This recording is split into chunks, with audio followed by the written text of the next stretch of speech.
120 juta. Masya Allah. Ini Gus Yahya ini ketum PBNU ini kalau di luar negeri sudah jadi presiden yang luar biasa besar. Ya tapi tak perlu menjadi presiden yang punya warga negara citizenship. Kami ini cukup punya warga NU begini ini sudah luar biasa dihormati. Kiai Hasan Takwin 10 hari yang lalu menghadiri acara saya di Hotel Sultan. Saya bikin acara Nahdlatul Turras, kebangkitan Turras, sekaligus pekan memorial Syekh Nawawi Al-Bantani. Di situ saya bedah kitab yang saya tulis tentang Syekh Nawawi, Tuhfatul Qasim Ad-Dani fi Tarjamati Syekh Nawawi Al-Bantani. Saya buat nazamnya ada 50. Saya beri nama kitab itu, nazam itu dengan nama Al-Manzumatun Nawawiyah wal Khasa'is An-Nahdiyah. Saya jelaskan tentang Syekh Nawawi yang tadi baru sebagian saya baca dan termasuk Khasa'is Nahdiyah. Sesudah saya buat nazam 50 bait, saya syarahi. Alhamdulillah pakai bahasa Arab.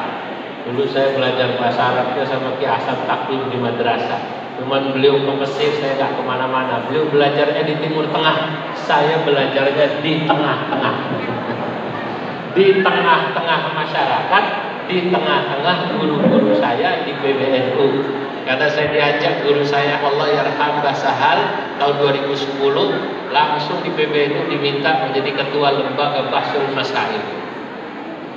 Karena idzaka kuntu mutatahhila, saya masih sangat muda jadi ketua LBM, umur saya baru 32 ya, 32 saya ketua lembaga Bahsul Masail, wakil-wakil saya ulama-ulama besar, tapi karena yang memerintahkan guru saya Basahal Mahmud Raisam sam'an wa ta'atan, saya ikut. Ternyata di situ hikmahnya saya ngaji, ulama-ulama besar luar biasa. Walaupun saya nggak keluar negeri, tidak belajar di Timur Tengah kata beliau tadi, belajarnya di tengah-tengah, di tengah-tengah para ulama Indonesia yang alim-alim. Alhamdulillah, ya dikit-dikit bahasa Arab saya lumayan, nggak sampai bahasa Arab salah paham. Sebab ada yang bahasa Arabnya itu bahasa Arab salah paham. Sekarang itu yang tadi disebut Pak Ketua yang mewakili Pak Ketua PW itu, banyak orang yang gaya suka mendebat Kiai NU. Saya pernah didebat waktu turun dari sebuah khotbah di Jakarta, didebat oleh seseorang. Ya saya lihat kayaknya teman-teman dari Salafi Wahabi itu. Begitu turun saya ditanya hukum, Pak Kiai, kalau ini hukumnya bagaimana? Saya jawab begini. Begitu saya jawab dia bantah, oh enggak begitu Kiai, yang benar begini. Saya pandang wajahnya, sampean ini mau nanya apa mau ngajak debat, kata saya. Kalau nanya itu kan berarti dia tidak tahu, pengen tahu, asumsinya begitu. Kalau ngajak debat itu artinya dia sudah punya ilmu lalu ingin debat. Tidak masalah, debat itu juga boleh. Tapi kan kalau orang debat, kata Imam Syafi'i, kita harus berdebat sama orang yang seimbang. Kalau debat sama orang yang sama-sama alim itu paling enak. Imam Syafi'i mengatakan, majadalani alimun illa ghalabtuh. Saya kalau berdebat sama orang alim, saya menang, kata Imam Syafi'i. Karena alim, sama-sama tahu dalil. Misalnya debat tentang usul fikih, Imam Syafi'i jagonya. Saya menulis kitab yang pertama, kitab saya beri nama Al-Fatwa wa Mada yang bagi lil mutafaqih jahlu. Ya bahas wa yatanawal 'anil tatbiqatil usuliyah fil fatawa Indonesia. Saya bicara tentang bagaimana NU berfatwa, MUI berfatwa, Muhammadiyah berfatwa. Saya jelaskan manhajnya pakai bahasa Arab. Ada sekitar 370 halaman. Alhamdulillah dicetak berulang-ulang. Sudah saya bawa ke Pakistan dan beberapa negara. Yang kedua saya menulis tentang Imam Syafi'i. Saya senang dengan Imam Syafi'i yang punya kata-kata annal ahkama la tukhadhu illa min nas aw hamlin 'ala nas. Saya tulis kitab namanya Diqqatil Qannas fi fahmi annal ahkam la tukhadu illa min nas aw hamlin 'alan nas. Baru kitab saya ketiga tadi itu tentang Syekh Nawawi. Lah kalau orang debat sama orang pinter enak Pak. Lah kata Imam Syafi'i, wa ma jadalani jahilun illa ghalabani. Kalau saya debat sama orang bodoh, sama orang awam, saya yang kalah. Males aku, kata Imam Syafi'i. Nah, debat karuan sama orang yang pintar. Kalau sama yang bodoh saya kalah.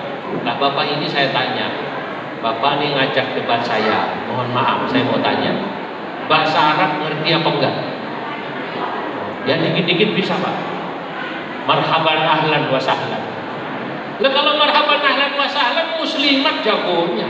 Jalal waton aja apal itu bahasa Arab. Nah, sekarang ini banyak orang yang bahasa Arabnya saja levelnya masih bahasa Arab salah paham.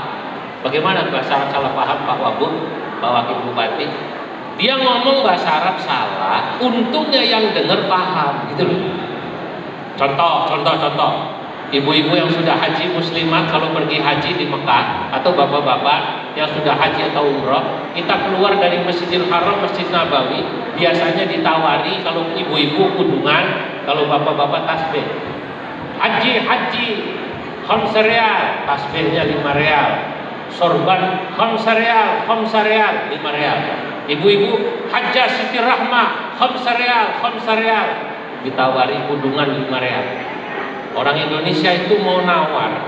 Ini kalau saya tawar 2 riyal, moga-moga bisa. Mau nawar 2 riyal, nggak ngerti bahasa Arabnya Pak. Ingat sholat subuh, kata dia, wan rok'ataini. Maksudnya riyalaini, rok'ataini. Ya kan salah ini. Untung yang dagang paham. Itu yang saya bilang bahasa Arabnya salah paham. Kata yang dagang, salah rakaat fardhan lillahi ta'ala, Allahu Akbar. Dan di 3 riyal tapi bahasanya salah rakaat sama rakaatain. Sekarang banyak orang yang modelnya begini, bahasa Arab pas-pasan. Saya tanya, bisa baca kitab kuning nggak? Yang saya maksud bisa bahasa Arab. Oh saya nggak bisa Pak. Kalau nggak bisa, nggak usah dilanjutin. Kenapa? Capek deh. Kata anak muda apa namanya? Capek. Lah, sekarang ini banyak di hadapan kita orang-orang semacam ini yang tadi disampaikan oleh Pak Wakil Ketua itu. Kemarin Kiai Marzuki Mustamar itu pesennya hebat kepada Bupati Sidoarjo sebelum saya ceramah. Pak Bupati, tolong kalau ada orang mau bikin perumahan di Sidoarjo, mau bikin apapun yang ada fasilitas-fasilitasnya, jangan diberi izin ya pengembang itu untuk perumahan dan lain sebagainya sebelum masjid yang dibangun di perumahan itu nanti dikelola oleh LTMMU, oleh Lembaga Takmir Masjid NU. Supaya apa? Ya supaya jelas akidahnya Ahlus Sunnah wal Jamaah. Sebab nanti Pak Bupati, Pak Wakil Bupati, Pak Anggota Dewan, kalau ini nanti masjid seperti terjadi nih di kawasan industri di Kerawang mana ya? Sana ya berarti. Arah Kerawang saya ini nggak tahu barat mana, barat sana ya. Nah, itu sempat ramai di Kerawang karena masjid di kawasan industri dipegang oleh kelompok-kelompok yang justru anti pemerintah, yang justru mereka bukannya menjaga NKRI, yang isinya nyela pemerintah dan menyerang sesama muslim yang lain dianggap sesat dan sesat. Nah ini bahaya. Nah, makanya saya senang Harlah ini para pimpinan daerah hadir. Semoga ini bisa jadi catatan beliau, karena kalau tidak dirawat ini bahaya. Inilah tantangan hidup yang tadi saya sudah katakan sangat besar. Ada tantangan keagamaan, ekonomi, termasuk juga administrasi. Adanya NKRI yang nanti siang dibuka, saya berharap insya Allah PCNU di Majalengka semakin maju dan semakin maslahat, membawa rahmat bagi umat di Majalengka khususnya dan di Jawa Barat umumnya.